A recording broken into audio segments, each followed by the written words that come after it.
നമ്മൾ ഇന്ന് കാണാൻ പോകുന്നത് ഒരു മിസ്റ്ററി ത്രില്ലർ സിനിമയാണ്. ഈ സിനിമ കണ്ട് പകുതിയാവുന്നവരെ എല്ലാം നമുക്ക് മനസ്സിലാവുമെങ്കിലും പകുതി അങ്ങ് കഴിഞ്ഞാൽ ഈ സിനിമ എന്തിനു ബേസ് ചെയ്താണെന്ന് നമുക്കൊന്നും മനസ്സിലാവില്ല. ഈ സിനിമയുടെ വൺ ലൈൻ അറിയാതെ സിനിമയിലേക്ക് പോയാൽ ഈ ഒരു പ്രശ്നം ഉണ്ടാകും. കാരണം എനിക്ക് പ്രശ്നം ഉണ്ടായിരുന്നു. ഞാനിതിൻ്റെ ഒന്നുപോലും അറിയാതെ A to Z പോലും അറിയാതെയാണ് ഈ സിനിമ കണ്ടിരുന്നത്. അവസാനമാണ് ഈ സിനിമ ഇങ്ങനെ ആലെന്ന് എനിക്ക് മനസ്സിലായത്. അതുകൊണ്ട് നിങ്ങളും അങ്ങനെ കാണുമെന്നാണ് ഞാൻ വിചാരിക്കുന്നത്. ഈ സിനിമയുടെ വൺ ലൈൻ വളരെ ചുരുക്കി പറഞ്ഞാൽ ഒരു സ്ഥലത്തേക്ക് കുറേ ആളുകൾ വരുന്നു, പിന്നെ അവിടെ നിന്ന് സംഭവിക്കുന്ന കാര്യങ്ങളാണ് സിനിമയിൽ മുഴുവനും കാണിക്കുന്നത്. ഞാൻ കൂടുതലൊന്നും പറയാത്തതുകൊണ്ട് സിനിമ കാണുന്ന നേരം ചിലർക്ക് മാത്രം മനസ്സിലാക്കാനായിട്ട് കുറച്ച് പാടുണ്ടാകും, എന്നാൽ ചിലർ പെട്ടെന്ന് തന്നെ മനസ്സിലാക്കും. അതുകൊണ്ട് സിനിമ കണ്ട് പകുതിയാകുമ്പോഴേക്ക് ഞാൻ ഉടായിപ്പനാന്ന് വിചാരിച്ച് പോവരുത്, സിനിമ മുഴുവനായിട്ടും കാണുക. നമുക്ക് ഒരുമിച്ച് ഈ സിനിമ മുഴുവനും കാണാം. പിന്നെ എന്താണെന്നറിയില്ല, അണ്ണാക്കിൽ പിരിവെട്ടാന്നൊക്കെ കേട്ടിട്ടേ ഉള്ളൂ. എനിക്ക് എന്തോ അത് സംഭവിച്ചു. എനിക്ക് സംസാരിക്കുന്നൊന്നും ശരിയാവുന്നില്ല. ഈ കഥ പറയുന്ന നേരം എന്തെങ്കിലും ചെറിയ മാറ്റങ്ങളോ പ്രശ്നങ്ങളോ ഒക്കെ ശ്രദ്ധിച്ചാലേ കാര്യം കണ്ട നമുക്ക് സിനിമ കാണാം. എന്നാൽ പിന്നെ നമുക്ക് 2003 റിലീസ് ചെയ്ത ഐഡന്റിറ്റി എന്ന സിനിമയുടെ കഥ കേൾക്കാം.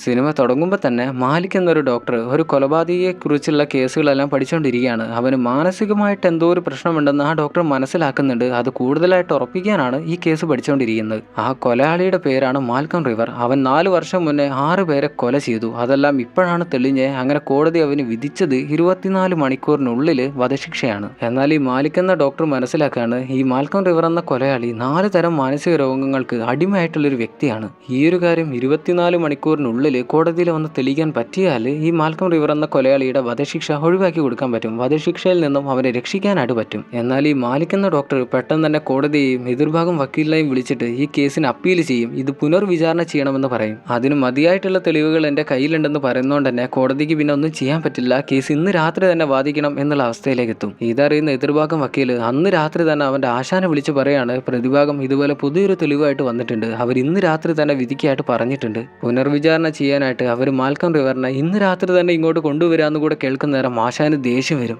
ഇതിപ്പോൾ എവിടെന്നാ ഈ കോപ്പന്മാർക്ക് ഇതുപോലൊരു തെളിവ് കിട്ടിയ? സത്യം പറഞ്ഞാൽ അവസാന നിമിഷം ഈ കേസ് കൊണ്ടുപോയി തൊലച്ചു എന്ന് പറഞ്ഞാൽ മതിയല്ലോ. ഇതിനെ എതിർക്കാനായിട്ട് നിനക്കൊന്നിനും പറ്റിയില്ലേ എന്ന് വക്കീലിനോട് ചോദിച്ച് ദേഷ്യപ്പെടുന്ന നേരം വക്കീലൊന്നും പറയാനില്ല. കാരണം അവർ പുതിയൊരു തെളിവായിട്ട് വന്നതല്ലേ, വേറൊന്നും ചെയ്യാൻ പറ്റില്ല.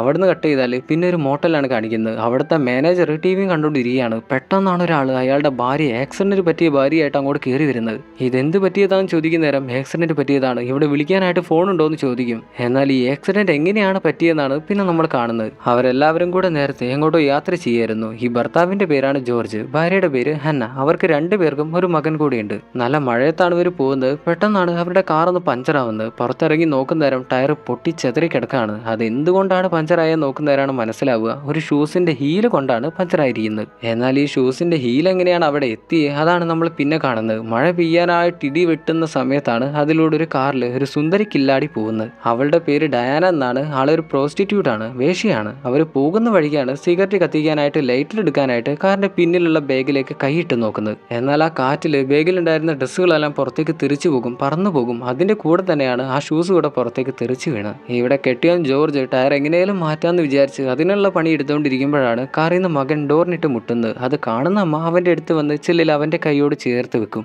എന്നാൽ പെട്ടെന്നാണ് അതുവഴി വന്നിരുന്നൊരു കാർ അവളൊരു ഒറ്റ ഇടിക്കുന്നത്. അവൾ തെറിച്ച് താഴെ വീഴുന്നതോടൊപ്പം തന്നെ അവളുടെ കഴുത്തിന് കാര്യമായിട്ടൊരു മുറിവും പറ്റിയിട്ടുണ്ട്.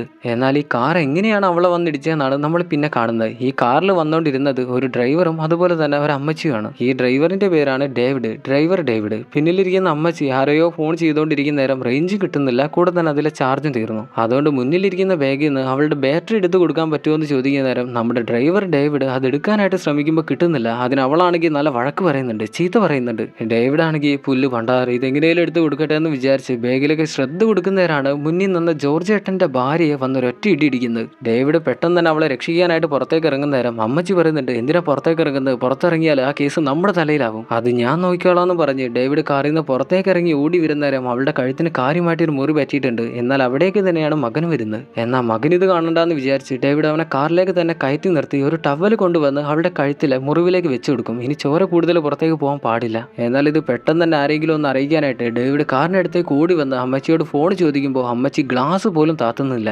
അവനൊന്നും നോക്കില്ല, കാറിന്റെ വീൽ നട്ട് സ്പാനർ എടുത്ത് അതിന്റെ ചില്ല് അടിച്ചു പൊളിച്ച് അവളുടെ കയ്യിൽ നിന്നും ഫോൺ പിടിച്ചു വാങ്ങും. എന്നിട്ട് ചെവിയിൽ വെച്ച് നോക്കുമ്പോഴാണ് ഫോണിൽ റേഞ്ച് കിട്ടുന്നില്ല. എന്നാൽ ഈ പ്രശ്നങ്ങളെല്ലാം ഉണ്ടാക്കി വെച്ച ഡയാന പോകുന്ന വഴിക്ക് റോഡിൽ വലിയൊരു വെള്ളക്കെട്ടാണ്. റോഡിൽ കൂടെ പുഴ ഒഴുകുന്നത് പോലെയാണ് മഴയത്ത് വെള്ളം ഒഴുകി പോകുന്നത്. അതിലെ പോകാൻ പറ്റില്ല എന്ന് മനസ്സിലാക്കുന്ന നേരം അവൾ വണ്ടി റിവേഴ്സിൽ എടുക്കുന്നുണ്ട്. എന്നാൽ തൊട്ട് പിന്നിലുണ്ടായിരുന്ന വലിയൊരു പോസ്റ്റ് കൂടെ അവൾ ഇടിച്ച് തള്ളിയിടും. അപ്പോഴേക്കും ഇവിടെ ഡേവിഡ് ജോർജിന്റെ ഭാര്യയെ കാർ കാറിൽ ടാക്സിയിൽ കയറ്റിയിട്ട് തൊട്ടടുത്തുണ്ടായിരുന്ന മോട്ടലിലേക്കാണ് വരുന്നത്. അങ്ങനെയാണ് അവർ ഈ മോട്ടൽ എത്തിപ്പെടുന്നത്. അകത്ത് ചെന്ന് ഏതെങ്കിലും ഹോസ്പിറ്റലിലേക്ക്, അടുത്തുള്ള ഏതെങ്കിലും ഹോസ്പിറ്റലിലേക്ക് വിളിക്കാനായിട്ട് പറ്റുമോ എന്ന് നോക്കുന്നേരം മാനേജർ നോക്കുന്നേരം കോളൊന്നും പോകുന്നില്ല, കണക്റ്റ് ആവുന്ന പോലുമില്ല. മഴ പെയ്യുന്ന നേരത്ത് റേഞ്ച് കിട്ടാത്തൊരു പ്രശ്നം ഇവിടെയുണ്ട്. അതുകൊണ്ട് തന്നെ ഡേവിഡ് ചോദിക്കും അടുത്ത് എവിടെയെങ്കിലും ഹോസ്പിറ്റലോ ആംബുലൻസോ കിട്ടാനായിട്ട് വഴിയുണ്ടോ. എന്നാൽ ഇവിടുന്ന് കിഴക്കോട്ട് 20 മൈൽ പോയാലേ ഒരു ഹോസ്പിറ്റൽ തന്നെ കിട്ടാനായിട്ട് പോകുന്നുള്ളൂ. അതുകൊണ്ട് തന്നെ ഡേവിഡ് തൊട്ടടുത്തുനിന്ന് എവിടുന്നെങ്കിലും ഒരു ആംബുലൻസ് കിട്ടുമോ എന്ന് അറിയാനായിട്ട് പുറത്തേക്ക് ഇറങ്ങും. കാറിലുണ്ടായിരുന്ന അമ്മച്ചിയുടെ സാധനങ്ങളെല്ലാം പുറത്തേക്ക് എടുത്തിട്ട് ഒരു ആംബുലൻസ് എടുക്കാനായിട്ട് ഞാൻ പോവാണ്, ഒന്ന് കാറിൽ നിന്ന് പുറത്തിറങ്ങണം എന്ന് പറയുന്ന നേരം അമ്മച്ചി തിരിച്ച് അവനോട് ദേഷ്യപ്പെടും.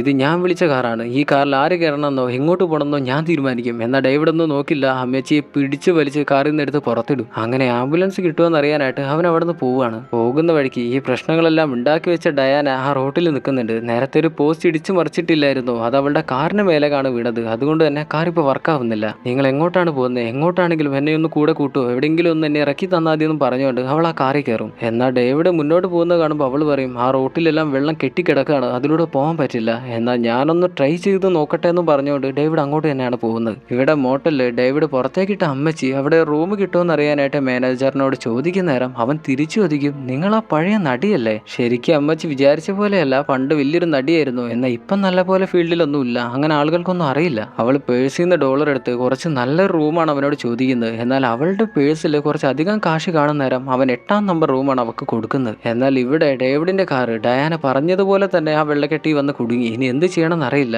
അപ്പോഴാണ് ദൂരെ നിന്ന് ഒരു കാർ ഇങ്ങോട്ട് വരുന്നത്. അവൻ ആ കാർ തടഞ്ഞു നിർത്തുന്ന നേരം അകത്തൊരു കപ്പിളാണ് ഇരിക്കുന്നത്. നിങ്ങളുടെ കയ്യിൽ വിളിക്കാനായിട്ട് ഫോൺ ഉണ്ടോ എന്ന് ചോദിക്കുന്ന നേരം അവൻ പറയും എന്റെ കയ്യിൽ ഫോൺ ഉണ്ടല്ലോ ഇല്ലല്ലോ, ഇത് ചോദിക്കാൻ നീ ആരാ. ഇത് കേൾക്കുന്ന ഡേവിഡ് ആണെങ്കിൽ ആകെ ഇന്ന് പെട്ട് കിടക്കാണല്ലോ. അവൻ ദേഷ്യം വന്ന കാറിലേക്ക് തലയിട്ട് ഞാൻ ഇന്നാകെ കുടുങ്ങി കിടക്കുന്ന ദിവസമാണ്, അതിൻ്റെ ഇടയിൽ ഇമ്മാതിരി ഡയലോഗ് എന്നോട് അടിക്കാൻ നിന്ന നിന്റെ 32 പല്ലും കൊടിച്ച് ഞാൻ കാലിൽ താത്തും. ഒരാൾ ആക്സിഡന്റ് പറ്റി കിടക്കാണ്, അവരെ രക്ഷിക്കാനായിട്ട് സഹായമാണ് ഞാൻ നിന്നോട് ചോദിക്കുന്നത്, അതിന് പറ്റിയില്ലെങ്കിൽ നിന്റെ കാറിലെങ്കിലും കയറ്റ്. അതിനവൻ പറയും ഇവിടെ ഒരു ആക്സിഡന്റ് പറ്റി കിടക്കുന്നത് ഞാൻ കാണുന്നില്ലല്ലോ. അന്നേരം ഡയാനയും വന്ന് പറയും ഞങ്ങളാകെ പെട്ട് കിടക്കാണ്, ഞങ്ങളെ സഹായിക്കാൻ പറ്റുമോ, കാറിലൊന്ന് കയറ്റുമോ. എന്നാൽ അവളെ കാണുന്ന നേരം അവൻ അവരോട് കാറിൽ കയറിക്കൊള്ളാനായിട്ട് പറയും. എന്നാൽ അവളെ കണ്ടപ്പോൾ അവൻ അവരോട് കാറിലേക്ക് കയറിക്കൊള്ളാനായിട്ട് പറഞ്ഞത് അവന്റെ കാമുകിക്ക് തീരെ ഇഷ്ടപ്പെട്ടിട്ടില്ല. അവൾക്കറിയാം ഇവന് വലിയൊരു കാടക്കോടിയാണെന്നുള്ള കാര്യം. എന്തായാലും അവർ തിരിച്ച് കാറിൽ മോട്ടലിലേക്ക് തന്നെയാണ് വരുന്നത്. ഇനി രക്ഷപ്പെടുത്താനായിട്ട്, ആക്സിഡന്റ് പറ്റിയ ലേഡിയെ രക്ഷപ്പെടുത്താനായിട്ട് വേറെ വഴിയൊന്നുമില്ല. അവരിപ്പോൾ എവിടെയാന്ന് ചോദിക്കുന്ന നേരം റൂം നമ്പർ 4ലേക്ക് മാറ്റിയിട്ടുണ്ടെന്ന് പറയുമ്പോൾ ഡേവിഡ് പെട്ടെന്ന് തന്നെ അങ്ങോട്ട് ഓടിച്ചെല്ലും. എന്നാൽ ഇവിടെ ഡയാന അവൾക്ക് താമസിക്കാനായിട്ട് റൂം നോക്കുന്നുണ്ട്. എന്നാൽ അവളൊരു വേശ്യയാണെന്നുള്ള കാര്യം മനസ്സിലാകുമ്പോൾ മാനേജർ അവൾക്കായിട്ട് റൂം കൊടുക്കാനായിട്ട് മടിക്കും.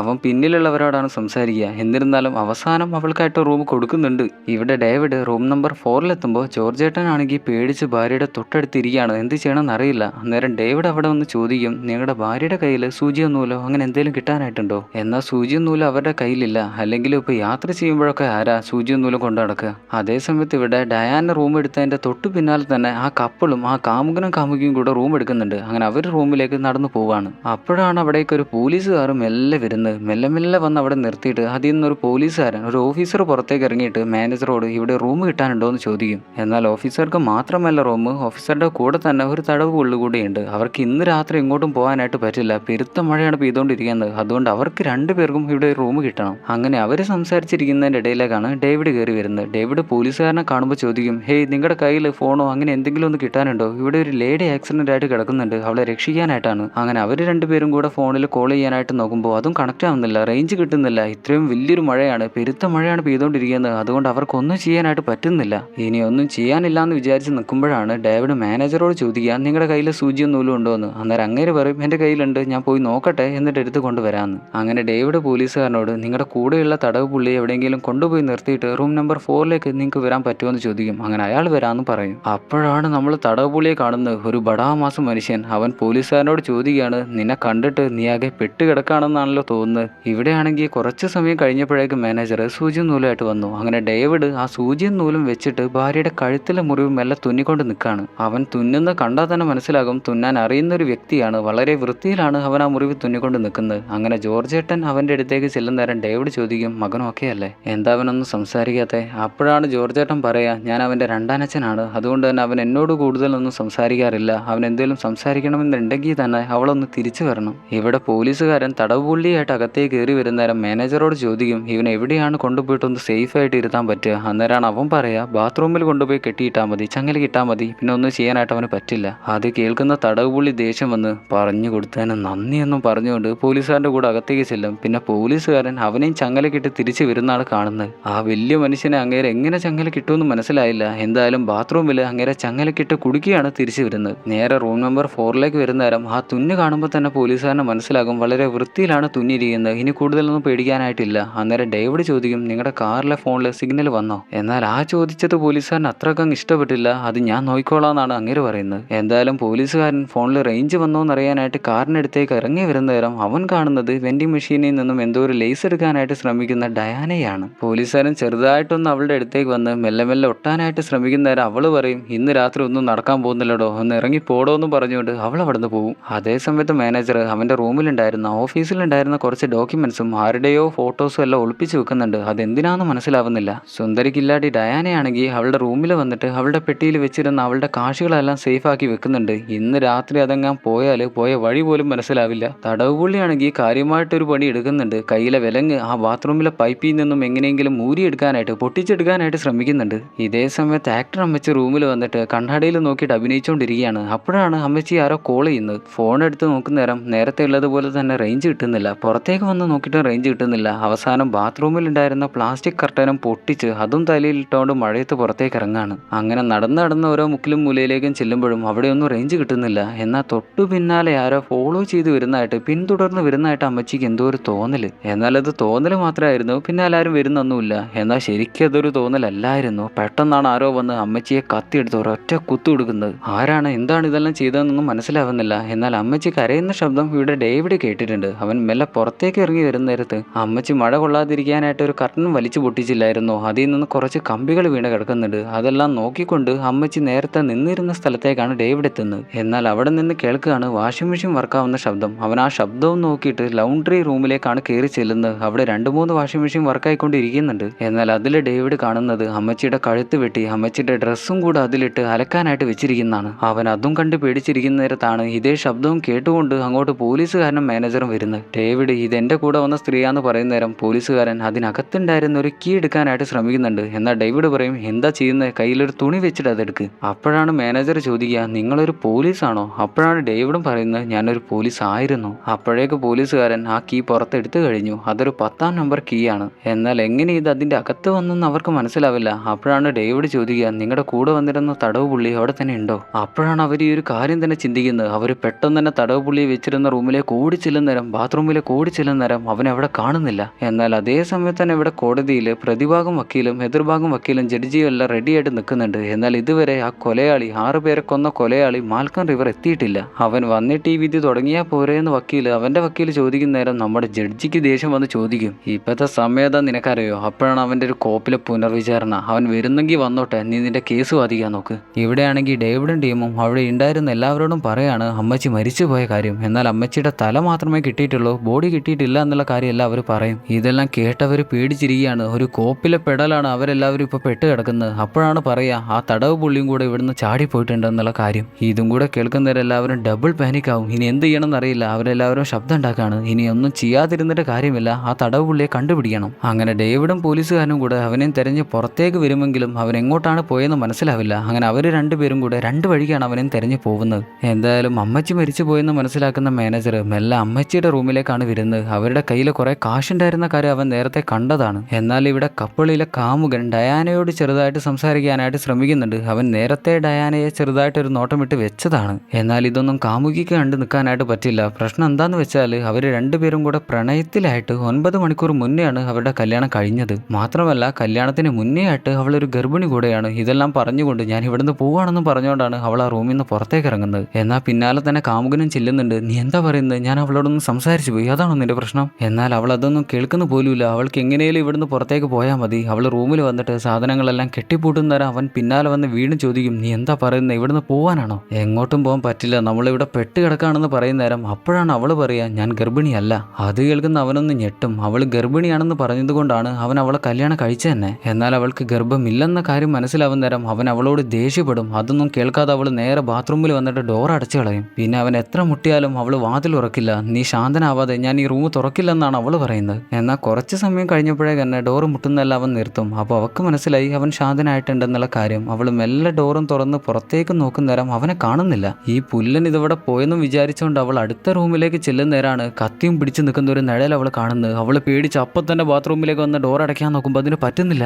അല്ലെങ്കിൽ ഇതുപോലുള്ള സമയം ഇങ്ങനെയൊക്കെയാണ് സംഭവിക്കുക. അവൾ ആർത്ത് വിളിച്ചുകൊണ്ട് എങ്ങനെയൊക്കെയോ ആ ഡോർ വലിച്ചടച്ചിട്ട് പെട്ടെന്ന് തന്നെ ബാത്റൂമിന്റെ പിന്നിലുണ്ടായിരുന്ന ജനലിൽ കൂടെ പുറത്തേക്ക് എടുത്ത് ചാടും. എന്നാൽ തടവ് പുള്ളിയെയും തെരഞ്ഞു പോയിരുന്ന പോലീസുകാരന്റെ മുന്നിലേക്കാണ് അവൾ വീഴുന്നത്. അവൾ ആർത്ത് വിളിക്കുന്ന ശബ്ദമെല്ലാം കേൾക്കുമ്പോൾ അവർ പെട്ടെന്ന് തന്നെ റൂമിലേക്ക് ഓടിച്ചെല്ലും. ഡേവിഡും പോലീസും എല്ലാവരും കൂടെ റൂമിലേക്ക് ഓടിച്ചെന്നിട്ട് അവിടെ എന്താണ് സംഭവിച്ചെന്ന് അറിയാനായിട്ട് ഓടിച്ചെന്ന് നോക്കുമ്പോഴാണ് മനസ്സിലാവുക കാമുകനാണ് അവിടെ മരിച്ചു കിടക്കുന്നത്. അവനെ ആര് കൊന്നു, എന്തിനു കൊന്നു എന്നുള്ള കാര്യങ്ങളൊന്നും അവർക്ക് മനസ്സിലാവില്ല. ആകെ കൂടെ എല്ലാവരും പേടിച്ചിരിക്കുകയാണ്, എന്ത് ചെയ്യണമെന്ന് അറിയില്ല. എന്നാൽ ഇതെല്ലാം ഇവിടെ സംഭവിക്കുന്ന നേരത്ത് തടവ് പുള്ളി മോട്ടലിൽ നിന്നും ഓടി വരികയാണ് പുറത്തേക്ക്, ദൂരേക്ക് ഓടി വരികയാണ്. അവൻ അങ്ങനെ ദൂരെയായിട്ട് മറ്റൊരു സ്ഥലം കാണുന്നുണ്ട്, അവിടെ പോയി നിൽക്കാമെന്ന് വിചാരിക്കും. എന്തായാലും അവൻ അവിടെ കൂടി ചെന്ന് അവിടെയുള്ള റൂമിലേക്ക് കയറി ചെല്ലും. അങ്ങനെ പുറത്തേക്ക് മെല്ലെ നോക്കുമ്പോഴാണ് അവൻ കാണുന്നത് അവൻ എത്തിപ്പെട്ടിരിക്കുന്നത് ആ മോട്ടലിൽ തന്നെയാണ്. അപ്പോഴാണ് നമ്മൾ ഞെട്ടുന്നത്, അവൻ അവിടെ നിന്ന് ഓടി രക്ഷപ്പെട്ടു വന്നത് ഇതേ മോട്ടലിലേക്ക് തന്നെയാണ്. അതെന്താന്ന് മനസ്സിലാവുന്നില്ല. അപ്പോഴാണ് അവനെ തെരഞ്ഞു വരുന്ന ഡേവിഡ് ജനലിൽ കൂടെ അവനെ കാണുന്നത്. അവനത് കാണുമ്പോൾ തന്നെ തിരിച്ചോടാനായിട്ട് ശ്രമിക്കുമ്പോൾ പിന്നെ തന്നെ പോലീസുകാരനാണ് അവനെ ഇടിച്ചവിടെ ഇടും. അങ്ങനെ ഡേവിഡും പോലീസുകാരനും കൂടെ തടവ് പുള്ളി ഇടിച്ച് തൂക്കിയിട്ട് അവിടെ ഉണ്ടായിരുന്ന ഒരു സ്റ്റൂളിൽ കെട്ടിവെക്കും. ഇനി അവിടെ നിന്നും അവൻ രക്ഷപ്പെടാനായിട്ട് പോകുന്നില്ല എന്ന് നമുക്ക് വിചാരിക്കാം.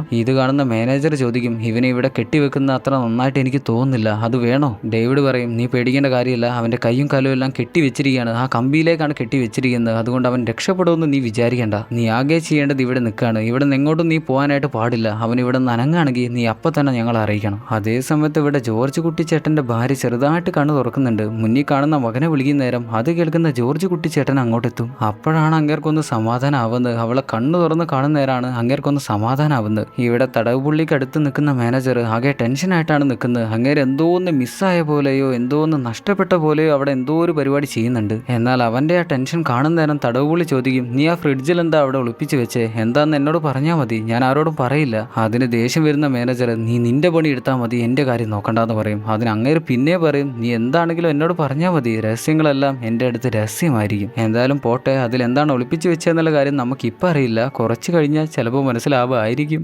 ഇവിടെയാണെങ്കിൽ ഡയാന തിരിച്ചവളുടെ റൂമിലേക്ക് തന്നെ വന്ന് അവളുടെ കാശുകളെല്ലാം എടുത്ത് സേഫ് ആക്കിയിട്ട് കയ്യിൽ വെച്ച് തിരിച്ചു വരികയാണ്. എന്നാൽ തൊട്ടു മുന്നിൽ തന്നെ ഡേവിഡാണ് നിൽക്കുന്നത്. അതുകൊണ്ട് അവൾ അലറുന്ന നേരം ഡേവിഡ് ചോദിക്കും, നീ എന്താ ഇവിടെ നിൽക്കുന്നത്? അതിന് അവൾ തിരിച്ചും ചോദിക്കും, അതാണ് എനിക്ക് നിന്നോട് ചോദിക്കാനുള്ളത്, നീ എന്താ ഇവിടെ? ഞാൻ ഈ മരിച്ചു കിടക്കുന്ന ആളുകളുടെ എല്ലാം ഫോട്ടോ എടുക്കാനായിട്ട് ഇങ്ങോട്ട് വന്നാൽ അതിൻ്റെ എല്ലാം തെളിവ് എനിക്ക് വേണം. അതിന് അവൾ ചോദിക്കും, അതെല്ലാം പോലീസുകാർ ചെയ്യേണ്ട ജോലിയാണ്, വെറും ഡ്രൈവറായിട്ടുള്ള നീ അതെന്തിനാണ് ചെയ്യുന്നത്? അപ്പോഴാണ് ഡേവിഡ് അവൻ വെറും ഒരു ഡ്രൈവർ മാത്രമല്ല എന്നുള്ള കാര്യം വെളിപ്പെടുത്തുന്നത്. അത് കേൾക്കുമ്പോൾ തന്നെ അവക്കും മനസ്സിലാകും അവനിൽ എന്തോ ഒരു നിഗൂഢത ഒളിഞ്ഞു കിടക്കുന്നുണ്ട്. ഒരു പോലീസായ നിങ്ങൾ എങ്ങനെയാണ് ഒരു ഡ്രൈവർ ആയതെന്ന് അവൾ ചോദിക്കുന്ന നേരത്താണ് അവൻ്റെ ചരിത്രം അവൻ പറയുന്നത്. അവൻ പോലീസിൽ ഡ്യൂട്ടിയിലായിരുന്നപ്പോൾ ഏതൊരു സ്ത്രീ അവനെ വിളിച്ചു പറഞ്ഞു, ഞാൻ ആത്മഹത്യ ചെയ്യാനായിട്ട് പോവാണെന്ന്. എന്നാൽ അവൾ വെറും ഒരു സ്ത്രീ മാത്രമല്ല, ഗർഭിണിയായിട്ടുള്ളൊരു സ്ത്രീ കൂടെയാണ്. അവൾ മരിച്ചാൽ 2 ജീവനാണ് പോകാനായിട്ട് പോകുന്നത്. എന്നാൽ ഇങ്ങനെയുള്ള സാഹചര്യങ്ങളിൽ മരിക്കാൻ പോകുന്ന ആളുകളോട് എങ്ങനെയാണ് സംസാരിക്കേണ്ടതെന്നുള്ള കാര്യം ഡേവിഡ് മനസ്സിലാക്കി വെച്ചിട്ടുണ്ട്, പഠിച്ചിട്ടുണ്ട്. അവൻ അതുപോലെ തന്നെ അവളോട് സംസാരിക്കുകയാണ്. അവളുടെ ലക്ഷ്യങ്ങളെക്കുറിച്ചും അവൾ മരിച്ചാൽ അവളെക്കുറിച്ച് ദുഃഖിക്കുന്ന ആളുകളെക്കുറിച്ചും എല്ലാം അവൻ പറയും. എന്നാൽ അതിൻ്റെ ഇടയ്ക്ക് അവനൊരു നിമിഷം, ഒരു സെക്കൻഡ് അവനൊന്നും പറയാനായിട്ട് കിട്ടില്ല.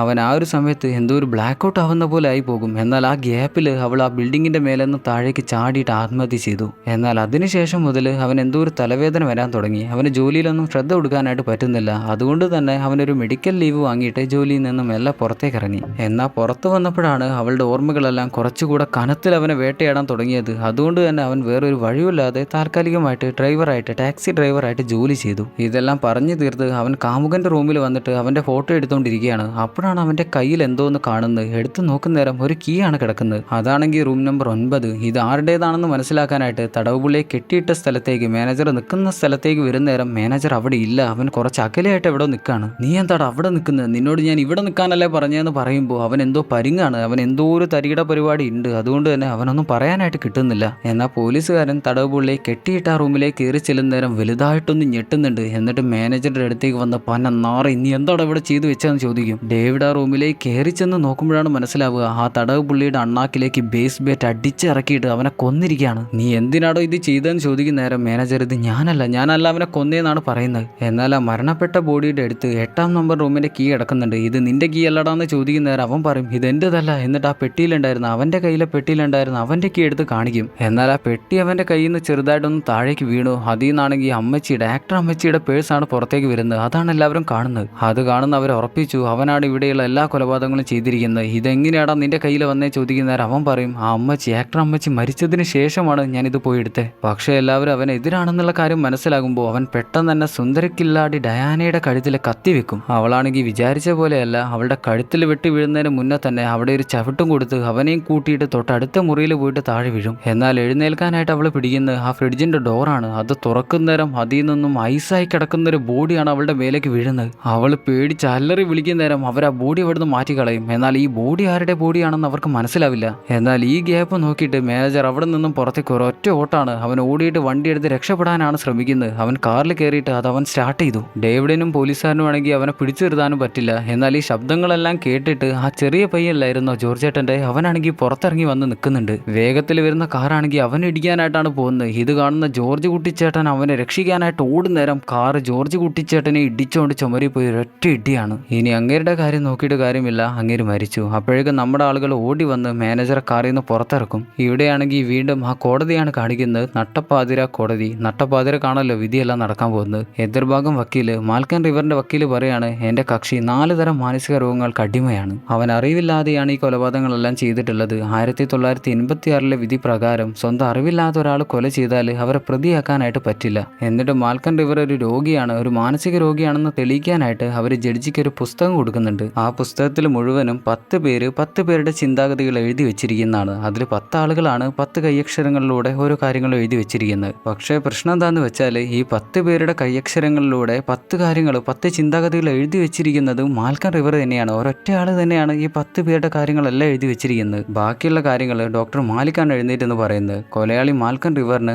ഐഡന്റിറ്റി ഡിസോർഡർ ഉണ്ട്. അതെന്താന്ന് വെച്ചാൽ മൾട്ടിപ്പിൾ പേഴ്സണാലിറ്റി. ഒരാളുടെ ശരീരത്തിൽ തന്നെ 10 ആളുകളുടെ പേഴ്സണാലിറ്റി. മണിച്ചിത്രത്താഴ് സിനിമയിൽ നമ്മൾ ഗംഗയ്ക്ക് 2 പേഴ്സണാലിറ്റി കണ്ടില്ലായിരുന്നു, ഡ്യുവൽ പേഴ്സണാലിറ്റി. അതുപോലെ മാൽക്കൻ റിവറിന് 10 പേഴ്സണാലിറ്റികളാണ് വന്ന് ചേർന്നിരിക്കുന്നത്. അതിന് പറയാ മൾട്ടിപ്പിൾ പേഴ്സണാലിറ്റി എന്നാണ്. അതിനെക്കുറിച്ച് ബാക്കിയുള്ള കാര്യങ്ങൾ വിവരിക്കാൻ നിൽക്കുമ്പോഴാണ് ഒരു സെക്യൂരിറ്റി വന്ന് പറയാ മാൽക്കൻ റിവർ എത്തി എന്നുള്ള കാര്യം. അങ്ങനെ അവരങ്ങോട്ട് മാൽക്കൻ റിവറിനെ കൊണ്ടുവരികയാണ്. ഒരു പെരുത്ത മനുഷ്യൻ അങ്ങേരെ വീൽ ചെയറിൽ ലോക്ക് ചെയ്താണ് അങ്ങോട്ട് കൊണ്ടുവരുന്നത്. അതേസമയത്ത് ഇവിടെ മാനേജർ എല്ലാവരും കൂടെ കെട്ടിവെച്ചിരിക്കുകയാണ്, കസാരയിൽ കെട്ടിവെച്ചിരിക്കുകയാണ്. ഈ കൊലപാതകങ്ങളെല്ലാം അവനാണ് ചെയ്തതെന്ന് അവരെല്ലാവരും ഉറപ്പിച്ചു കഴിഞ്ഞല്ലോ. എന്നാൽ അവൻ പറയുന്നത് ഞാൻ ഈ കൊലപാതകങ്ങളൊന്നും ചെയ്തില്ല. അതിനവർ പറയും പിന്നെ ആ ഫ്രിഡ്ജിൽ എങ്ങനെ ആ ബോഡി വന്നു, അത് ആരാന്ന് പോലും ഞങ്ങൾക്ക് അറിയില്ല. അന്നേരമാണ് അവൻ പറയാ അവൻ എങ്ങനെയാണ് ഇവിടേക്ക് എത്തിപ്പെട്ടതെന്നുള്ള കാര്യം. അവന്റെ വീട് അമേരിക്കയിലെ വേഗാസിലാണ്. അവന്റെ കയ്യിൽ 5 പൈസ ഇല്ലാതായി വന്നപ്പോൾ അവൻ എന്ത് ചെയ്യണമെന്ന് അറിയാതെ ഒരു കാറും എടുത്തിട്ട് എങ്ങോട്ടോ ഇറങ്ങി വിട്ടു. അങ്ങനെ കുറേ ദൂരം യാത്ര ചെയ്ത് സന്ധ്യയാവാൻ നേരത്താണ് അവൻ ഈ മോട്ടൽ കാണുന്നത്. ഈ മോട്ടലിൽ എന്തെങ്കിലും ജോലി കിട്ടുമെന്ന് അറിയാനായിട്ട് അവൻ ഇവിടുത്തെ ലോബിയിലേക്ക് കയറി ചെന്നു. എന്നാൽ അവൻ അവിടെ കാണുന്നത് ആ മോട്ടലിലെ മാനേജർ മരിച്ചു കിടക്കുന്നതാണ്. അവൻ എന്ത് ചെയ്യണമെന്നറിയാതെ ആ ബോഡി എടുത്ത് സോഫയിലേക്ക് വെക്കും. അപ്പോഴാണ് അതുവഴി ഒരാൾ വന്ന് ഈ മോട്ടലിൽ റൂം കിട്ടുമെന്ന് ചോദിക്കുന്നത്. അവൻ പിന്നെ ഒന്നും നോക്കില്ല, $30 അങ്ങേർക്ക് റൂം കൊടുക്കും. വേറൊരു വഴിയില്ലാത്തതുകൊണ്ട് അവൻ വിചാരിക്കും ഈ മോട്ടലിൽ തന്നെ എങ്ങനെയും ജോലി ചെയ്ത് ജീവിക്കാന്ന്. എന്നാൽ ഈ മാനേജറുടെ ബോഡി അവൻ ഫ്രിഡ്ജിൽ എടുത്തു വെച്ചു. അതെന്തിനാന്ന് വെച്ചാൽ അങ്ങേരുടെ സ്വന്തക്കാരോ ബന്ധക്കാരോ ആരെങ്കിലും തെരഞ്ഞു വന്നാൽ ആ ബോഡി കൊടുക്കാനായിട്ടാണ് അവൻ ആ ബോഡി അവിടെ ഒളിപ്പിച്ചു വെച്ചത്. അങ്ങനെയാണ് അവൻ പറയുന്നത്. എന്നാൽ അവൻ ഈ പറയുന്ന കഥകളൊന്നും ആരും വിശ്വസിക്കുന്നില്ല. അതാണെങ്കിൽ അവന് മനസ്സിലാവുകയും ചെയ്തിട്ടുണ്ട്. അവൻ എത്ര പറഞ്ഞാലും അവരാരും അത് വിശ്വസിക്കാനായിട്ട് പോകുന്നില്ല. എന്നാൽ പോലീസുകാരൻ പറയാണ് നിന്നെ ഇവിടെ കെട്ടിയിട്ടത് മുതൽ ഇവിടെ ഒരു കൊലപാതകവും സംഭവിച്ചിട്ടില്ല. അതുകൊണ്ട് നീ തന്നെയാണ് കൊലയാളി, നീ തന്നെയാണ് കൊലയാളി. അവൻ അല്ല എന്ന് പറയുന്നുണ്ട്. ഇത് കേൾക്കുന്ന ഡേവിഡ് പറയും ഇനി അവനോട് സംസാരിക്കേണ്ട, നിന്റെ വായെന്ന് പൂട്ട്. എന്നാൽ അത് പോലീസുകാരനെ തീരെ ഇഷ്ടപ്പെടില്ല. ആരുടെ വായ പൂട്ടാ, ഞാനാടാ ഇവിടെ പോലീസ്, ഞാൻ പറയുന്ന പോലെയാണ് ഇവിടെ കാര്യങ്ങൾ നടക്കേണ്ടത്. അല്ലാതെ നീ കുറെ നേരമായി എന്നോട് അവിടെ പോ ഇവിടെ പോ കുറെ ആജ്ഞാപനങ്ങൾ ഇങ്ങോട്ട് തരുന്നു. ഇനി ഞാനൊരൊറ്റ കാര്യം പറയും, നേരം വെളുക്കുന്നവരെ ഇവിടെ നിന്ന് ഒരുത്തനും പുറത്തു പോയില്ല. ഇവൻ ഇവിടെ നിന്ന് എന്തെങ്കിലും മെനകേട് കാണിച്ചാൽ ഞാൻ അവനെ അപ്പം ഷൂട്ട് ചെയ്യും. ഇനി ആരെങ്കിലും ഇങ്ങോട്ട് കയറി വരാനായിട്ട് ശ്രമിച്ചാൽ ഞാൻ അവരെയും ഷൂട്ട് ചെയ്യും. എന്തായാലും പോലീസുകാരൻ പറഞ്ഞ കാര്യത്തിൽ എല്ലാവരും ഒപ്പുവെച്ചു, എല്ലാവരും സമ്മതിച്ചു. അങ്ങനെ അവരെല്ലാവരും കൂടെ ലോബിയിൽ വന്ന് മിണ്ടാതിരിക്കുകയാണ്. എങ്ങനെയെങ്കിലും നേരം വെളുത്ത് കിട്ടാനാണ് ഇരിക്കുന്നത്. അപ്പോഴാണ് മകൻ എഴുന്നേറ്റ് അമ്മയുടെ അടുത്തേക്ക് ചെല്ലുന്നത്. അവൻ അവിടെ നിർത്താനായിട്ട് അവരെല്ലാവരും വിചാരിക്കുന്നുണ്ട്. പക്ഷെ അവൻ്റെ അച്ഛനും മരിച്ചില്ലേ, ഇനി അവൻ അങ്ങോട്ട് പോയിക്കോട്ടെ, അമ്മയെ കണ്ടോട്ടെ എന്ന് വിചാരിക്കും. അപ്പോഴാണ് കാമുകൻ മരിച്ചുപോയ കാമുകി പറയാ ഞാനൊരു സിനിമ കണ്ടിരുന്നു. പരിചയമില്ലാത്ത കുറേ ആളുകൾ ഒരു ദ്വീപിലേക്ക് വരുന്നു. അവിടെ നിന്ന് എല്ലാവരും ഓരോരുത്തരായിട്ട് മരിക്കാൻ തുടങ്ങും. പക്ഷെ അവസാനമാണ് അവർക്കെല്ലാവർക്കും മനസ്സിലാവുക അവരെല്ലാവരും തമ്മിൽ ബന്ധമുണ്ടായിരുന്നു എന്നുള്ള കാര്യം. അത് കേൾക്കുന്ന മാനേജർ പറയും ആ സിനിമയിൽ എല്ലാവരും ഒരുത്തനെ സംശയിച്ചു. അവസാനം മറ്റൊരുത്തന്റെ കയ്യിൽ നിന്ന് എല്ലാതുങ്ങളും പണി വാങ്ങുന്നുണ്ട്. അതിന് പോലീസുകാരൻ നിന്റെ വായ പൊട്ട് തുറന്നാൽ ഞാൻ അപ്പം ഷൂട്ട് ചെയ്ത് കളയുമെന്നും പറഞ്ഞ് അവനെ മിരട്ടും. പക്ഷെ അവരെല്ലാവരും തമ്മിൽ എന്തെങ്കിലും ഒരു ബന്ധമുണ്ടോ എന്ന് അറിയാനായിട്ട് അവർ വന്ന സ്ഥലങ്ങളും ജീവിച്ച സ്ഥലങ്ങളും എല്ലാവരും പരസ്പരം പറഞ്ഞുകൊണ്ടിരിക്കുകയാണ്.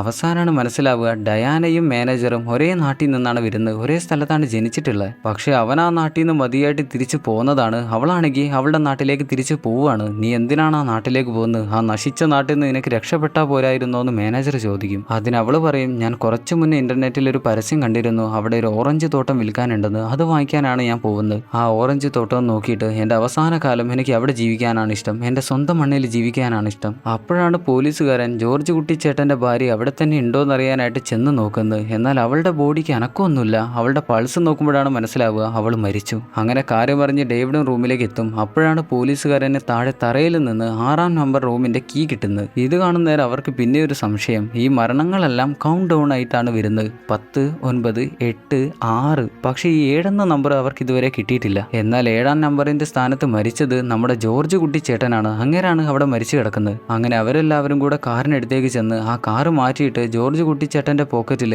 7-ാം നമ്പർ കീ കിട്ടുമോ എന്ന് നോക്കുന്നേരാണ് അവർക്ക് കിട്ടുന്നത് 7-ാം നമ്പർ കീ. അങ്ങനെ അവർ ഉറപ്പിച്ചു കഴിഞ്ഞു മരണങ്ങളെല്ലാം കൗണ്ട് ഡൗൺ ആയിട്ടാണ് സംഭവിക്കുന്നത്. എന്നാൽ ഈ ജോർജ് കുട്ടിച്ചേട്ടനെ ഇടിച്ചിട്ടത് മാനേജറാണ്. എന്നാൽ മാനേജർ ആണോ ഈ കൊലപാതകങ്ങളെല്ലാം ചെയ്യുന്നതെന്ന് അവർ സംശയിക്കുന്ന നേരത്താണ് അവസാനമായിട്ട് മരിച്ച ഭാര്യ, അവർ മരിച്ചത് മാനേജറെ കെട്ടിയിട്ട സമയത്താണ്. അതുകൊണ്ട് അവനല്ല ഈ കൊലപാതകങ്ങളൊന്നും ചെയ്യുന്നത്. പക്ഷേ മറ്റെന്തോ ഒരു ശക്തി ഇവിടെ കിടന്ന് എന്തോ ഒരു പരിപാടി ഒപ്പിക്കുന്നുണ്ട്. ഇത് കണ്ട് പേടിക്കുന്ന ഡേവിഡ് പെട്ടെന്ന് തന്നെ കാമുകിയോടും ഡയാനയോടും ഇവിടെയുള്ള കാർ എടുത്തിട്ട് മകനെയും കൂട്ടിയിട്ട് രക്ഷപ്പെടാനായിട്ട് പറയും. ആ ചെറിയ പയ്യനെയും കൂട്ടിയിട്ട് രക്ഷപ്പെടാനായിട്ട് പറയും. അങ്ങനെ അവർ 3 പേരും കൂടെ സാധനങ്ങളെല്ലാം എടുത്ത് കാറിലേക്ക് ഓടിപ്പോവാൻ നേരത്ത് പോലീസുകാരൻ വന്ന് ഡേവിഡിനോട് ദേഷ്യം പിടിക്കുന്നുണ്ട്. എന്താടോ താൻ കാണിക്കുന്നത്? ഞാൻ പറഞ്ഞല്ലേ നേരം വിളിക്കാത്ത ഒറ്റ ഒരുത്തൻ ഇവിടുന്ന് പുറത്ത് പോയില്ലാന്ന്, പിന്നെ നീ എന്താടോ കാണിക്കുന്നത്? എന്നാൽ ഡേവിഡ് അവർ പോയിക്കോട്ടെ എന്ന് അവനോട് പറയുന്നുണ്ട്. അവനാണെങ്കിൽ അത് മനസ്സിലാക്കുന്നില്ല. എന്നാൽ മകനെയായിട്ട് കാറിലേക്ക് മുന്നിൽ ഓടുന്നത് കാമുകയാണ്. അങ്ങനെ അവർ കാറിലേക്ക് ഓടിച്ചെന്ന് കയറാൻ നിൽക്കുമ്പോഴാണ് അതൊരൊറ്റ പൊട്ടിത്തെറിക്കുന്നത്. അതിന്റെ ആഘാതത്തിൽ അകത്ത് കെട്ടിവെച്ചിരുന്ന മാനേജർ താഴെ വീണ് അവന്റെ കസാര വരെ പൊട്ടി പോകുന്നുണ്ട്. എന്നാൽ അവൻ പെട്ടെന്ന് തന്നെ എഴുന്നേറ്റ് ഫയർ എക്സ്റ്റിങ്ഷനുമായിട്ട് ഓടി വന്ന കാറിന്റെ തീ അവരെല്ലാവരും കൂടി ഒരുമിച്ച് അണച്ചിട്ട് ആ കാറിലേക്ക് നോക്കുമ്പോഴാണ് ആ മരിച്ചുപോയ 2 പേരുടെയും ബോഡി അതിൽ കാണുന്നില്ല. ഇതെന്താണ് സംഭവിച്ചെന്ന് അവർക്ക് മനസ്സിലാവുന്നില്ല. ഇനിയെങ്ങാൻ ആ പൊട്ടിത്തെറിയിൽ അവർ തെറിച്ചുപോയോ? അതിനുള്ള ചാൻസും ഇല്ല. അവർ ജോർജ് കുട്ടിച്ചേട്ടന്റെ ബോഡി വന്ന് നോക്കുന്നേരാണ് അവരൊന്നുകൂടെ ഞെട്ടുന്നത്. ഇതുവരെ അവിടെ ഉണ്ടായിരുന്ന ആ ബോഡി ഇപ്പോഴവിടെ കാണുന്നില്ല. പേടിച്ചവർ തടവുപുള്ളിയുടെയും കാമുകന്റെയും ആക്ട്രസ് അമ്മച്ചിയുടെയും ജോർജ് കുട്ടിച്ചേട്ടന്റെ ഭാര്യയുടെയും ബോഡി എല്ലാം ചെന്ന് നോക്കും. എന്നാൽ ആ ബോഡികളൊന്നും അവിടെ കാണുന്നില്ല. എന്തൊക്കെയാണ് ഈ പിടുക്ക് മൂട്ടൽ സംഭവിക്കുന്നതെന്ന് അറിയാതെ അവരെല്ലാവരും ഞെട്ടിത്തരിച്ചിരിക്കുകയാണ്. ഇത്തിരി നേരം കൊണ്ട് ഈ ബോഡികളെല്ലാം കാക്കച്ചി കൊത്തിക്കൊണ്ട് പോയോ? ഡയാന പേടിച്ച് പുറത്തേക്ക് നോക്കി പറയും, എനിക്ക് മതിയായി, ഇനി എന്താടാ നാറി നിനക്ക് വേണ്ടേ? ഒളിച്ചു നിൽക്കാതെ പുറത്തു പാടോ. അടുത്ത ആഴ്ച എൻ്റെ ബർത്ത്ഡേ ആണ്. എൻ്റെ ഓറഞ്ച് വിളയുന്ന മണ്ണിൽ പോയിട്ട് എനിക്ക് സമാധാനമായിട്ടൊന്ന് ജീവിക്കണം. എന്നെ ഒന്ന് വെറുതെ വിട്ടൂടെ? ഇത് കേൾക്കുമ്പോഴാണ് മാനേജർ പറയുക, അടുത്ത ആഴ്ച നിന്റെ ബർത്ത്ഡേ ആണോ? അടുത്ത ആഴ്ച എൻ്റെയും ബർത്ത്ഡേ ആണല്ലോ. അന്നേരം പോലീസുകാരൻ പറയും, അടുത്ത ആഴ്ച എൻ്റെയും ബർത്ത്ഡേ ആണല്ലോ. അങ്ങനെ അവിടെ നിൽക്കുന്നവരെല്ലാം ചിന്തിച്ച് നോക്കുമ്പോഴാണ് മനസ്സിലാവുക അവരുടെ എല്ലാവരുടെയും ബർത്ത്ഡേ അടുത്ത ആഴ്ചയാണ്. മാനേജർ ആണെങ്കിൽ ഹോട്ടലിൽ മുറിയെടുക്കാൻ വന്നവരുടെ ID കാർഡുകളെല്ലാം പ്രിന്റ് ചെയ്ത് വെച്ചിരുന്നു. അതെല്ലാം നോക്കുന്ന അവനും ഞെട്ടുന്നുണ്ട്. സംഭവിക്കുന്നത് എന്താണെന്നറിയാനായിട്ട് ഡേവിഡും വാങ്ങി നോക്കുമ്പോഴാണ് മനസ്സിലാവുക എല്ലാവരുടെയും ബർത്ത്ഡേ മെയ് 10-ാം തീയതിയാണ്. ശരിക്കും ഇവരെല്ലാവരുമായിട്ട് എന്തോ ഒരു ബന്ധമുണ്ട്. അതെന്താന്ന് ആർക്കും മനസ്സിലാവുന്നില്ല. ഡേവിഡ് ആണെങ്കിൽ അതെന്താന്ന് ചിന്തിച്ച് നോക്കുകയാണ്. പെട്ടെന്നാണ് ഒരു ഇടി മോട്ടലിന്റെ മേലെ വന്ന് പതിക്കുക. ആ ഇടിയിലെ മേൽക്കൂര തകർന്നു പോവുകയും ചെയ്യും, കറണ്ട് കട്ടാവുകയും ചെയ്യും. കറണ്ടിന്റെ വയറുകളെല്ലാം പൊട്ടിച്ചെതറി കിടക്കുകയാണ്. ഇവിടെയാണെങ്കിൽ ഡേവിഡ് ഒന്നും മനസ്സിലാവാതെ എല്ലാവരുടെയും ID കാർഡിലെ ബർത്ത് പ്ലേസ് നോക്കും. അത് നോക്കുമ്പോൾ അവൻ ഒന്നുകൂടെ ഞെട്ടും. എല്ലാവരും ജനിച്ചിരിക്കുന്നത് ഒരേ സ്ഥലത്താണ്. ഈ സീൻ ഞാൻ കണ്ടപ്പോൾ എനിക്ക് എന്താണെന്നറിയില്ല, എൻ്റെ ബോഡിയിലാകെ രോമാഞ്ചം വരുന്ന പോലെ എനിക്ക് തോന്നിയിരുന്നു. എന്നാൽ പെട്ടെന്നാണ് ഡേവിഡിന് ആരോ ചോദ്യം ചോദിക്കുന്ന പോലെ തോന്നുക. തൊട്ടടുത്തുള്ള ആരുമല്ല, ആരോ എവിടെ നിന്നോ അവനോട് എന്തോ ഒരു ചോദ്യം ചോദിക്കുന്ന പോലെ. തല ചുറ്റല്, തല മിന്നല് എല്ലാം കൂടെ ആയിട്ട് അവൻ പിന്നെ കണ്ണുറക്കുന്ന നേരം ഡോക്ടർ മാലിക്കിന്റെ മുന്നിൽ മാൽക്കം റിവർ ഇരിക്കുന്ന സ്ഥലത്താണ് അവൻ ഇരിക്കുന്നത്. ചുരുക്കി പറഞ്ഞാൽ ഡേവിഡ് എന്നത് മാൽക്കം റിവറിന്റെ ഒരു പേഴ്സണാലിറ്റിയാണ്. ഡോക്ടർ മാലിക് ചോദിക്കും, ഡേവിഡ് നീ എവിടെയായിരുന്നു? അതിനവൻ പറയാ, ഞാനൊരു മോട്ടലായിരുന്നു. പിന്നെ അവിടെയുള്ള ആളുകൾ എല്ലാവരും മരിക്കാൻ തുടങ്ങി. ഡോക്ടറുടെ ഡേവിഡിന്റെ മുന്നിലേക്ക് മാൽക്കം റിവറിന്റെ ഒരു ഫോട്ടോ വെച്ചു കൊടുത്ത് ഇത് ആരാണെന്ന് ചോദിക്കുന്ന നേരം അവൻ പറയും, എനിക്കറിയില്ല, എനിക്കിങ്ങനെ അറിയില്ലേ. 4 വർഷം മുന്നേ 6 പേരെ കൊന്നതിന് അറസ്റ്റ് ചെയ്യപ്പെട്ട ഒരു വ്യക്തിയാണ്. ഇപ്പൊ അവൻ വധശിക്ഷയ്ക്കായിട്ട് കാത്തിരിക്കുകയാണ്. ഇവന്റെ പേര് മാൽക്കം റിവർ. ചെറുപ്പത്തിൽ പല ആഘാതങ്ങൾ വന്നുപെട്ടാൽ ഒരു കുട്ടിയുടെ മനസ്സ് എങ്ങനെയാണോ മുറിവേൽക്കുക, അങ്ങനെ മുറിവേറ്റാൽ ആ കുട്ടിയുടെ ഉള്ളിൽ പല പേഴ്സണാലിറ്റികൾ, പല വ്യക്തിത്വങ്ങൾ രൂപപ്പെടും. അതാണിപ്പോൾ മാൽക്കം റിവറിന് സംഭവിച്ചിട്ടുള്ളത്. അങ്ങനെ അവൻ മൾട്ടിപ്പിൾ പേഴ്സണാലിറ്റി ഡിസോർഡറിലേക്ക് നീങ്ങി. ഞാനിത് എന്തിനാണ് നിന്നോട് പറയുന്നതെന്ന് നീ വിചാരിക്കുന്നുണ്ടാകും. കാരണം നീയാണ് മാൽക്കം റിവർ. നിന്റെ ഒരു പേഴ്സണാലിറ്റിയാണ് ഇവിടെ ഇരിക്കുന്ന ഡേവിഡ്. നിങ്ങൾ എന്തൊക്കെയാണ് ഈ പറയുന്നത്? നിങ്ങൾ പറയുന്നതൊന്നും ശരിയല്ലാന്ന് ഡേവിഡ് പറയുമ്പോൾ ഡോക്ടർ അവന്റെ മുന്നിലേക്ക് ഒരു കണ്ണാടി വെച്ച് കൊടുക്കും. എന്നാൽ ആ കണ്ണാടിയിലേക്ക് നോക്കുന്ന ഡേവിഡ് കാണുന്നത് മാൽക്കം റിവറിന്റെ മുഖമാണ്. ശരിക്കും മാൽക്കം റിവർ തന്നെയാണല്ലോ. അത് കാണുന്നവൻ പേടിച്ച് നിങ്ങൾ എന്റെ മുഖത്ത് എന്താണ് ചെയ്തു വെച്ചിരിക്കുന്നതെന്ന് ചോദിക്കും. അങ്ങനെ അവൻ ആർത്ത് വിളിക്കുന്ന നേരം ഡോക്ടർ പറയും, എനിക്കറിയാം നിന്റെ ഉള്ളിൽ ഇപ്പോൾ ഒരു ആക്രമണം നടന്നുകൊണ്ടിരിക്കുകയാണ്. അവിടെ നിന്റെ 11 പേഴ്സണാലിറ്റികൾ രക്ഷപ്പെടാനായിട്ട് കഷ്ടപ്പെടുകയാണ്. അതിൽ പല പേഴ്സണാലിറ്റികളും ഇപ്പം മരിച്ചു കഴിഞ്ഞു. അതിലൊരു പേഴ്സണാലിറ്റി ഒരു കൊലയാളിയാണ്. ആ കൊലയാളിയാണ് നിന്നെ 4 വർഷങ്ങൾക്ക് മുന്നേ 6 പേരെ കൊല്ലിച്ചത്. അടുത്ത 19 മണിക്കൂറിനുള്ളിൽ ആ കൊലയാളിയായിട്ടുള്ള പേഴ്സണാലിറ്റിയെ നീ കണ്ടുപിടിച്ചില്ലെങ്കിൽ മാൽക്കം റിവറിനെ വധശിക്ഷയ്ക്ക് വിധിക്കുകയും ചെയ്യും. യഥാർത്ഥ കുറ്റവാളി രക്ഷപ്പെടുകയും ചെയ്യും. ഇനി ഒരിക്കലും അവനെ നീ വെറുതെ വിടാനായിട്ട് പാടില്ല. നീ തിരിച്ചു പോ. അവനെ കണ്ടുപിടിച്ചിട്ടേ ഇനി നീ തിരിച്ചു വരാൻ പറ്റൂ. അങ്ങനെ വീണ്ടും ഡേവിഡിന് തലചുറ്റല്, തലമിന്നല് എല്ലാം കൂടിയായിട്ട് അവൻ പിന്നെ കണ്ണു തുറക്കുന്നത് മോട്ടലിൽ നിന്നും കുറച്ച് അകലെയായിട്ടാണ്. അവിടെ ഇപ്പൊ കറണ്ട് പോയത് കൊണ്ട് തന്നെ നമ്മുടെ പോലീസുകാരൻ കറണ്ട് തിരിച്ചു വരുത്താനായിട്ട് അവിടെയുള്ള വയറിംഗ് ബോർഡുകളെല്ലാം ഇപ്പൊ പോയി ചെക്ക് ചെയ്തുകൊണ്ടിരിക്കുകയാണ്. അപ്പോഴാണ് അവന്റെ കാറിന്റെ കീ നമ്മുടെ ഡയാനയ്ക്ക് കിട്ടുന്നത്. അവക്ക് അവൻ എന്തോ ഒരു സംശയം തോന്നിയിട്ട് അവന്റെ പോലീസ് കാറിൽ വന്ന് ചെക്ക് ചെയ്ത് നോക്കും. അങ്ങനെ അതിൽ നിന്ന് കിട്ടുന്ന ഡോക്യുമെന്റ് കാണുമ്പോഴാണ് അവക്ക് മനസ്സിലാവുക അവൻ യഥാർത്ഥത്തിൽ ഒരു പോലീസുകാരനല്ല, അവനും ഒരു തടവ് പുള്ളിയാണ്. നേരത്തെ കൊല്ലപ്പെട്ട തടവ് പുള്ളിയെയും ഇവനെയും കൂടെ ഒരു പോലീസുകാരൻ ജയിലിലേക്ക് കൊണ്ടുപോയിരുന്നു. എന്നാൽ പോകുന്ന വഴിക്കാണ് അവൻ കയ്യിലൊരു കത്തി വെച്ച് മുന്നിരിക്കുന്ന പോലീസുകാരന്റെ പിന്നിൽ ഒരു കുത്തു കൊടുക്കുന്നത്. കത്തിയുടെ കുത്തു കൊണ്ടതുകൊണ്ട് തന്നെ ആ പോലീസുകാരന് പിന്നെ ഒന്നും ചെയ്യാൻ പറ്റില്ല. അങ്ങേര് കാറും നിർത്തിയിട്ട് അവിടെ മരിക്കുകയാണ് ചെയ്തത്. എന്നാൽ കാറിൽ നിന്ന് പുറത്തു വരുന്നവൻ പോലീസുകാരന്റെ വസ്ത്രം ഇട്ടിട്ട് മറ്റവനെ തടവ് പുള്ളിയാക്കിയിട്ട് അവർ രക്ഷപ്പെടാനായിട്ട് ശ്രമിക്കുകയായിരുന്നു. എന്നാൽ മഴ പെയ്തതുകൊണ്ടാണ് അവർ ഈ മോട്ടൽ എത്തിപ്പെട്ടെ. അവൾ ഈ കാര്യങ്ങളെല്ലാം മാനേജറോട് പറയാൻ വരുന്നേരം അവൾ മെല്ലെയാണ് അവനെ വിളിക്കുന്നത്. അത് കേൾക്കുന്ന പോലീസുകാരന് സംശയം തോന്നിയിട്ട് കീശയിൽ കൈവച്ച് നോക്കുമ്പോഴാണ് താക്കോൽ കാണുന്നില്ല, കാറിന്റെ കീ കാണുന്നില്ല എന്നുള്ളത് മനസ്സിലായേ. അവൻ ഡയാനയുടെ അടുത്ത് വന്ന് എന്റെ കാറിന്റെ കീ താടി എന്ന് പറയുന്നേരം അവളത് കൊടുക്കുന്നില്ല. അവളെ ഉപദ്രവിക്കാനായിട്ട് നിൽക്കുന്നേരാണ് മാനേജർ സിലിണ്ടറുമായിട്ട് വന്ന് അവന്റെ തലക്കടിച്ച് താഴെയിടുന്നത്. എന്തായാലും അവൻ തട്ടിപ്പോയെന്ന് മനസ്സിലാകുമ്പോൾ മാനേജർ അവന്റെ കയ്യിൽ നിന്ന് ഗണ്ണെടുക്കാൻ നിൽക്കുന്നേരാണ് അവൻ മരിച്ചിട്ടില്ല. അവൻ ആ ഗണ്ണെടുത്ത് മാനേജറെ 2-3 ഷൂട്ട് ചെയ്ത് കൊന്നുകളയും. പിന്നാലെ തന്നെ ഡയാനയും ഷൂട്ട് ചെയ്യാനായിട്ട് നിൽക്കുമ്പോഴേക്ക് അവൾ പുറത്തേക്ക് ഇറങ്ങി ഓടും. എന്നാൽ ആ ഷോട്ട് കൊള്ളുന്നില്ല. അവൻ അവളുടെ പിന്നാലെ തന്നെ വെച്ച് പിടിക്കുകയാണ്. അവൾ പേടിച്ചോടിയിട്ട് ഏതോ ഒരു റൂമിൽ കയറി നിൽക്കും. അവനും പിന്നാലെ തന്നെ ആ റൂമിലേക്ക് കയറുമ്പോൾ തന്നെ അവൾ മറ്റൊരു ഡോറ് തുറന്നിട്ട് പുറത്തേക്ക് ഇറങ്ങി ഓടും. എന്നാൽ അവൾ ചെന്നുവിടുന്നത് നമ്മുടെ ഡേവിഡിന്റെ മുന്നിലേക്കാണ്. അവൻ അവളോട് പറയും നീ പേടിക്കല്ലേ, എല്ലാം എനിക്ക് മനസ്സിലായി, എല്ലാം ഞാൻ തീർത്തിട്ട് വരാം, നീ ഒന്നും മിണ്ടല്ലേ, അവിടെ നിൽക്ക്. അങ്ങനെ ഡേവിഡ് പോലീസുകാരനെയും തിരഞ്ഞിറങ്ങുന്ന നേരം അവനൊരു വരാന്തയിൽ നിൽക്കുന്നുണ്ട്, ഗണ്ണുമായിട്ട് നിൽക്കുന്നുണ്ട്. ഡേവിഡിനോട് എന്റെ കാറിന്റെ കീ എവിടെയെന്ന് ചോദിക്കുന്ന നേരം ഡേവിഡ് ഗണ്ണെടുത്ത് അവനെ ഷൂട്ട് ചെയ്യാൻ നിൽക്കുമ്പോഴേക്ക് അവൻ തിരിച്ചും ഷൂട്ട് ചെയ്തു. രണ്ടുപേരും പരസ്പരം ഷൂട്ട് ചെയ്തു. കള്ള പോലീസുകാരനാണെങ്കിൽ ഷൂട്ട് കൊണ്ടപ്പോൾ തന്നെ ആ മതിലിനപ്പുറത്ത് ഒളിച്ചു നിന്നാണ് പിന്നെ നമ്മുടെ ഡേവിഡിനെ ഷൂട്ട് ചെയ്യുന്നത്. ഡേവിഡ് ആ ഷോട്ടുകളെല്ലാം ഏറ്റ് വാങ്ങിക്കൊണ്ട് അവന്റെ അടുത്ത് വന്ന് അവന്റെ ഗണ്ണിലെ ബാക്കി ബുള്ളറ്റുകളെല്ലാം അവന്റെ വയറ്റിലേക്ക് ഷൂട്ട് ചെയ്ത് കൊടുക്കും. പോലീസുകാരൻ ഷോട്ട് കൊണ്ട് അപ്പം തന്നെ മരിക്കുമെങ്കിലും ഡേവിഡ് ഷോട്ടുകളെല്ലാം കൊണ്ട് മരിക്കാനായിട്ട് കിടക്കാണ്. എന്നാൽ ഡയാന ഓടി വന്ന് അവനെ രക്ഷപ്പെടുത്താനായിട്ട് ശ്രമിക്കും. എന്നാൽ അവൻ രക്ഷപ്പെടാനായിട്ട് കൂട്ടാക്കുന്നില്ല, സഹകരിക്കുന്നില്ല. ഞാൻ വരുന്നില്ല എന്നുള്ള മട്ടിലാണ് അവൻ അവിടെ കിടക്കുന്നത്. അവൾ അവനോട് കുറെ പറയും നീ വാ നിന്നെ ഞാൻ രക്ഷിച്ചു തരാം, നീ എന്താ എന്റെ കൂടെ വരാത്തെ, നിനക്ക് വന്നൂടെ. എന്നാൽ അവൻ വരാതെ തന്നെ അവിടെ കിടന്ന് മരിക്കുകയാണ്. അങ്ങനെ ഇപ്പൊ 10 പേഴ്സണാലിറ്റികൾ മരിച്ചു. അവസാനത്തെ 11ാമത്തെ പേഴ്സണാലിറ്റി മാത്രമാണ് ബാക്കിയായത്, ഡയാന. ഇവിടെയാണെങ്കിൽ മാലിക് ഡോക്ടറുടെ മുന്നിലിരിക്കുന്ന മാൽക്കം റിവർ അവസാനമായിട്ട് ഡേവിഡ് എന്തൊക്കെയാണോ സംസാരിച്ചിരുന്നത് അത് തന്നെ സംസാരിച്ച് മെല്ലെ മെല്ലെ ശാന്തനായിട്ട് വരികയാണ്. അങ്ങനെ അവർക്കെല്ലാവർക്കും മനസ്സിലായി എല്ലാ പേഴ്സണാലിറ്റികളും മരിച്ചു, കൊലയാളി പേഴ്സണാലിറ്റി വരെ മരിച്ചു കഴിഞ്ഞു, ഇനിയെല്ലാം ഓക്കെയാണ്. എന്നാൽ ഇവിടെ ജഡ്ജി തല പുകഞ്ഞിരിക്കുകയാണ്. ആരെയാണ് അറസ്റ്റ് ചെയ്യേണ്ടത്, മാൽക്കം റിവറിനെയാണോ ഇനി അവന്റെ പേഴ്സണാലിറ്റിയാണോ എന്താണെന്നും മനസ്സിലാവുന്നില്ല. ആകെ കൂടെ കിളിയും കിളിക്കൂടും പോയ അവസ്ഥയിലാണ് ജഡ്ജി അവിടെ ഇരിക്കുന്നത്. എന്തായാലും അവസാനം മാൽക്കം റിവറിന്റെ മാനസികാവസ്ഥകളെല്ലാം ശരിയാവാനായിട്ട് അവനെ മാനസികാശുപത്രിയിലേക്ക് മാറ്റാമെന്നാണ് അവരെല്ലാവരും കൂടെ തീരുമാനിക്കുന്നത്. അങ്ങനെ അവനെയും വണ്ടിയിലിട്ട് അവർ മാനസികാശുപത്രിയിലേക്ക് പോവുകയാണ്. അവനിനി ശരിയാവുമോ എന്നൊന്നും അറിയില്ല. ഇതുപോലെയൊക്കെ എത്ര കാര്യങ്ങൾ നമ്മൾ കണ്ടതാണ്. ശരിയാവുമോ ശരിയില്ല എന്നുള്ള കാര്യങ്ങളൊന്നും ഉറപ്പില്ല. എന്നാൽ അവന്റെ ഉള്ളിൽ അവസാനമായിട്ട് രക്ഷപ്പെട്ട ഒരു പേഴ്സണാലിറ്റി ഇല്ലായിരുന്നു, ഡയാന, ആ വേശ്യയായിട്ടുള്ള സുന്ദരി കില്ലാടി. അവൾ അങ്ങനെ കാറിൽ അവളുടെ നാട്ടിലേക്ക് പോവുകയാണ്. അങ്ങനെ കുറേ ദൂരെയായിട്ട് അവൾ ഓറഞ്ച് വിളയുന്ന അവളുടെ ഓറഞ്ച് തോട്ടത്തിലാണ് എത്തിച്ചേരുന്നത്. അവിടെ നടുവിലായിട്ട് തന്നെ അവൾക്കൊരു വീടുണ്ട്. അന്ന് വൈകിട്ട് അവൾ വസ്ത്രങ്ങളെല്ലാം ഉണക്കിയിട്ടിട്ട് ഓറഞ്ച് മരത്തിന് നേരെ താഴെ ഒരു മണ്ണ് മാന്തി വെച്ച് അവൾ മെല്ലെ മെല്ലെ മാന്തി നോക്കുകയാണ്. എന്നാൽ മണ്ണിൽ എന്തോന്ന് കിടക്കുന്നുണ്ട്. അവൾ അത് എടുത്ത് നോക്കുമ്പോഴാണ് മനസ്സിലാവുക ആ മോട്ടലിലെ 1-ാം നമ്പർ റൂമിന്റെ കീ ആണ് കിട്ടിയിരിക്കുന്നത്. ആ മണ്ണ് മാന്തി എടുക്കാനായിട്ട് അവൾ നോക്കുമ്പോൾ അതവിടെ കാണുന്നില്ല. അവൾ മെല്ലെ തല പൊക്കി നോക്കുമ്പോഴാണ് കാണുന്നത് ജോർജ് കുട്ടിച്ചേട്ടന്റെ മകൻ ആ മണ്ണുമാന്തിയുമായിട്ട് അവളുടെ മുന്നിൽ നിൽക്കുകയാണ്. അവൻ അത് വെച്ച് അവളെ കൊല്ലാനായിട്ടാണ് നിൽക്കുന്നത്. എന്നാൽ നേരത്തെ കാറ് പൊട്ടിത്തെറിച്ചപ്പോൾ അവൻ അതിൽ തന്നെ മരിച്ചു പോയതാണ്. പിന്നെ എങ്ങനെ ഇവിടെ എത്തിയെന്ന് മനസ്സിലാവുന്നില്ല. സംഭവിച്ചത് എന്താന്ന് വെച്ചാൽ ആ മോട്ടലിൽ വെച്ച് എല്ലാവരെയും കത്തികൊണ്ട് കുത്തിയും അല്ലാതെയും പല രീതിയിലായിട്ടും കൊന്നത് അവൻ തന്നെയാണ്. അവന്റെ അച്ഛനെ കൊല്ലാനായിട്ട് അവൻ കാറിന് മുന്നിൽ വന്ന് നിൽക്കുമ്പോൾ അച്ഛൻ ഓടി വരുമെന്ന് അവൻ അറിയാമായിരുന്നു. അങ്ങനെ ഓടി വന്നപ്പോഴാണ് ജോർജ് കുട്ടിച്ചേട്ടൻ മരിക്കുന്നത്. അവസാനം ഒരു ദയയും കൂടാതെ സ്വന്തം അമ്മയും ശ്വാസം മുട്ടിച്ചു കൊന്ന് കാമുകിയെ കാറിന് മുന്നിൽ നിർത്തി കാറ് പൊട്ടിത്തെറിച്ചപ്പോൾ അവൻ അവിടുന്ന് രക്ഷപ്പെട്ടു പോവുകയാണ് ചെയ്തത്. ശരിക്കും ഇതെല്ലാം അവന്റെ പദ്ധതിയായിരുന്നു. ഈ ചെറിയ പേഴ്സണാലിറ്റി എങ്ങനെ ഇതെല്ലാം ചെയ്തു എന്ന് വിചാരിക്കേണ്ട. ശരിക്കും ആ ചെറിയ പേഴ്സണാലിറ്റിയിൽ മാൽക്കം റിവർ തന്നെയാണ് ഇതെല്ലാം ചെയ്യുന്നത്. ഇവിടെ ആ ക്രൂരനായ കുട്ടി പേഴ്സണാലിറ്റി അവസാനമായിട്ട് ഡയാനയെ കൊല്ലാനായിട്ട് പോവുകയാണ്. എന്നാൽ വണ്ടിയിലിരിക്കുന്ന മാൽക്കം റിവറിന് എന്തൊക്കെയോ അസ്വസ്ഥതകൾ സംഭവിക്കുന്നുണ്ട്. അവനാകെ ബുദ്ധിമുട്ടുന്ന കാണുന്ന നേരം മാലിക് ആ ഗ്രില്ല് നീക്കിയിട്ട് മാൽക്കം റിവർ നിനക്ക് എന്താ സംഭവിക്കുന്നതെന്ന് ചോദിക്കും. മാൽക്കം റിവറിന്റെ ഉള്ളിലാണെങ്കിൽ ആ കുട്ടി പേഴ്സണാലിറ്റി ഡയാനയോട് പറയാണ് വേശ്യകൾക്ക് രണ്ടാമതൊരു അവസരമില്ല. എന്നിട്ട് അവളുടെ തലക്കൊരൊറ്റ അടി. അതേസമയത്ത് ഇവിടെ മാൽക്കം റിവർ അവന്റെ കയ്യിലുണ്ടായിരുന്ന ഹാൻഡ് കഫ് ഡോക്ടർ മാലിക്കിന്റെ കഴുത്തിൽ കുരുക്കാണ്. അയാളുടെ കഴുത്ത് കുരുക്കിയിട്ട് അയാളെ കൊല്ലാനായിട്ട് ശ്രമിക്കുകയാണ്. എന്നാൽ അയാൾക്ക് അയാൾക്കൊന്നും ചെയ്യാൻ പറ്റുന്നില്ല. അവസാനമായിട്ട് മാൽക്കൺ റിവർ ഡോക്ടർ മാലിക്കിനെ കൊന്നു കളഞ്ഞു. ചുരുക്കി പറഞ്ഞാൽ ആ കൊലയാളി പയ്യൻ മാൽക്കൺ റിവറിന്റെ ബോഡി കയ്യേറി. ഇവിടെ മാൽക്കൺ റിവർ എന്തുകൊണ്ടാണ് ഇതുപോലൊരു മൾട്ടിപ്പിൾ പേഴ്സണാലിറ്റിയിലേക്ക് മാറിയെന്ന് വെച്ചാൽ മാൽക്കൺ റിവറിന് ഒരു ചരിത്രമുണ്ട്. അവന്റെ ചെറുപ്പത്തിൽ അവന്റെ അമ്മ ഒരു വേശ്യയായിരുന്നു. അതുകൊണ്ട് തന്നെ അമ്മക്ക് അവനെ നല്ലപോലെ നോക്കാനായിട്ട് പറ്റിയിട്ടില്ല. അങ്ങനെ ഏതോ ഒരു ബാത്റൂമിൽ അവൻ ഉപേക്ഷിച്ച് പോവാണ് ചെയ്തത്. ഈ ഒരു വേദന, ഈ ഒരു ഓർമ്മ അവന്റെ ഉള്ളിൽ ഒരു മുറിവായിട്ട് കിടന്നു. അവസാനം അവന്റെ വേട്ടയാടുന്ന ഓർമ്മകളെല്ലാം കൂടെ അവനെ മൾട്ടിപ്പിൾ പേഴ്സണാലിറ്റിയിലേക്ക് എത്തിച്ചു. പല പേഴ്സണാലിറ്റികൾ അവന്റെ ഉള്ളിൽ രൂപപ്പെട്ടു തുടങ്ങി. എന്നാൽ അതിലുണ്ടായിരുന്ന ഒരു കുട്ടി പേഴ്സണാലിറ്റി ഒരു കൊലയാളിയായിരുന്നു. അത് ബാക്കിയുള്ള പേഴ്സണാലിറ്റികളെല്ലാം മെല്ലെ മെല്ലെ കൊല്ലാനായിട്ട് തുടങ്ങി. ആ കുട്ടി ഒരു പേഴ്സണാലിറ്റിയെ കൊന്നാൽ റിയൽ ലൈഫിൽ മാൽക്കൺ റിവറും ഒരാളെ കൊല്ലും. അങ്ങനെയാണ് 4 വർഷങ്ങൾക്ക് മുന്നേ അവൻ 6 പേരെ കൊന്നത്. ഇപ്പോഴവസാനമായിട്ട് അവൻ ഡയാനയെ കൊന്നു. ഡയാനയെ കൊല്ലുന്നേരം അവൻ പറഞ്ഞിരുന്നത് വേശ്യകൾക്ക് രണ്ടാമതൊരു അവസരമില്ല എന്നായിരുന്നു.